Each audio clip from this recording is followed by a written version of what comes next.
Hi friends, welcome to learning academy Kannada YouTube channel. ಮೊದಲ ಬಾರಿ ನಮ್ಮೊಂದು YouTube channel ನೋಡ್ತಾ ಇದ್ದರೆ ಅಥವಾ ಇಲ್ಲಿವರೆಗೂ ಸಬ್ಸ್ಕ್ರೈಬ್ ಮಾಡದಿದ್ದರೆ ಸಬ್ಸ್ಕ್ರೈಬ್ ಮಾಡಿ ಮತ್ತು ಸಪೋರ್ಟ್ ಮಾಡಿ ಅಂತ ಹೇಳ್ತಾ, ಇಷ್ಟು ದಿನ ಏನು ಅಭ್ಯರ್ಥಿಗಳು ವೇಟ್ ಮಾಡ್ತಾ ಇದ್ರಿ KPT sir power man notification ಯಾವಾಗ ಅಂತ, ಕೊನೆಗೂ ಅಫಿಷಿಯಲ್ ಇನ್ಫಾರ್ಮೇಷನ್ ಬಂದಿದೆ. ನೋಡ್ಬೋದು ನೀವು ಸ್ಕ್ರೀನ್ ಮೇಲೆ. ಓಕೆ, ಇನ್ನೊಂದೇನಪ್ಪ ಅಂತಂತಂದರೆ ಈ KPT ಸೆಲ್ ಬಗ್ಗೆ ಈ ಹಿಂದೆ 2024 ನೋಟಿಫಿಕೇಷನ್ ಐತಲ್ಲ, ಅದರ ಕಟ್ ಆಫು, ಅದರ ರಿಸಲ್ಟ್ ಡೇಟು, ಫಿಸಿಕಲ್ ಡೇಟು, ಪ್ರತಿಯೊಂದು ಪಿನ್ ಟು ಪಿನ್ ಮಾಹಿತಿ ನಮ್ಮ ಲರ್ನಿಂಗ್ ಅಕಾಡೆಮಿ ಕನ್ನಡ ಏನಪ್ಪ ಅಂತಂದರೆ ರಿಯಲ್ ಮಾಹಿತಿಯನ್ನು ಪ್ರೊವೈಡ್ ಮಾಡ್ತಾ ಬಂದಿದೆ. ಹಾಗಾಗಿ ನೀವು ಸಹ ಈ ಬರುವಂತಹ ನೋಟಿಫಿಕೇಷನ್ಗೆ ಅಪ್ಲಿಕೇಶನ್ ಹಾಕಬೇಕು ಅಂದ್ಕೊಂಡಿದ್ರೆ ನಮ್ಮ ಒಂದು ಟೆಲಿಗ್ರಾಮ್ ಗ್ರೂಪ್ಗೆ ಜಾಯ್ನ್ ಆಗಿ. ಟೆಲಿಗ್ರಾಮ್ ಗ್ರೂಪ್ ಲಿಂಕ್ ಬಂದುಬಿಟ್ಟು ಈ ಒಂದು ಯೂಟ್ಯೂಬ್ ಚಾನಲ್ನ ಡಿಸ್ಕ್ರಿಪ್ಷನ್ಲಿರುತ್ತೆ. ಓಕೆನಾ?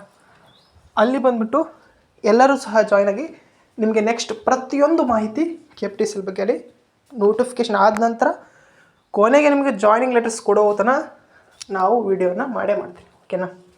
ಹಾಗಾಗಿ ಪ್ರತಿಯೊಬ್ಬರು ಸಹ ಜಾಯ್ನ್ ಆಗಿ. ಈಗ ನೋಡ್ಬೋದು ಏನಪ್ಪ ಅಂತಂದರೆ, ಆಡಳಿತ ಇಲಾಖೆ ಪ್ರಸ್ತಾವನೆಯನ್ನು ಪರಿಶೀಲಿಸಿದೆ.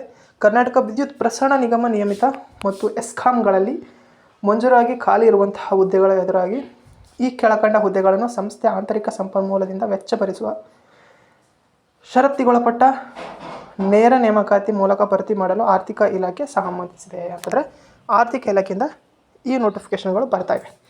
ಯಾವಪ್ಪ ಅಂದರೆ ಕಿರಿಯ power man, junior power man ಬಂದುಬಿಟ್ಟು ಟೋಟಲಾಗಿ ಕಲ್ಯಾಣ ಕರ್ನಾಟಕ 440 ಮತ್ತು ನಾನ್ ಕಲ್ಯಾಣ ಕರ್ನಾಟಕ 560. ಓಕೆ, ನೆಕ್ಸ್ಟು ಕಿರಿಯ ಸ್ಟೇಷನ್ ಪರಿಚಾರಕ ಕಲ್ಯಾಣ ಕರ್ನಾಟಕ 24, ನಾನ್ ಕಲ್ಯಾಣ ಕರ್ನಾಟಕ 176 ಹುದ್ದೆಗಳು. ಓಕೆ, ಈ ಒಂದು ನೋಟಿಫಿಕೇಷನ್ಗೆ ಕೇವಲ 10th ಪಾಸ್ ಆದಂಥ ಅಭ್ಯರ್ಥಿಗಳು ಅಪ್ಲೈಯನ್ನು ಮಾಡ್ಬೋದು ಪ್ರೆಸೆಂಟ್ ಇರುವಂಥ ಮಾಹಿತಿ ಪ್ರಕಾರ. ಮುಂದೆ ಏನಾಗುತ್ತೋ ಎಂಬುದನ್ನು ಕಾದು ನೋಡೋಣ. ಇದಕ್ಕೆ ಮತ್ತೆ ಪ್ರೆಸೆಂಟ್ ಇರುವಂಥ ಮಾಹಿತಿ ಪ್ರಕಾರ ಇದಕ್ಕೆ ಯಾವುದೇ ರೀತಿಯಾದಂಥ ಎಕ್ಸಾಮ್ ಸಹ ಇರಲ್ಲ. ಹಾಗಾಗಿ ಪ್ರತಿಯೊಬ್ಬ ಅಭ್ಯರ್ಥಿಯೂ ಸಹ ಇದನ್ನು ಅಪ್ಲಿಕೇಶನ್ ಹಾಕಿ. ಓಕೆನಾ? ನೆಕ್ಸ್ಟು ನಾನು ಎಷ್ಟು ಪರ್ಸೆಂಟೇಜ್ ಇದ್ದರೆ ಆಯ್ಕೆ ಆಗ್ಬೋದು ಅಂತೇಳಿ ತಿಳಿಸ್ತೀನಿ. ಹಾಗಾಗಿ ಪ್ರತಿಯೊಬ್ಬರು ಸಹ ನಮ್ಮೊಂದು ಯೂಟ್ಯೂಬ್ ಚಾನಲ್ನ ಸಬ್ಸ್ಕ್ರೈಬ್ ಮಾಡಿ ಮತ್ತು ನಮ್ಮ ಟೆಲಿಗ್ರಾಮ್ ಗ್ರೂಪ್ಗೆ ಜಾಯ್ನ್ ಆಗಿ. Thank you for watching.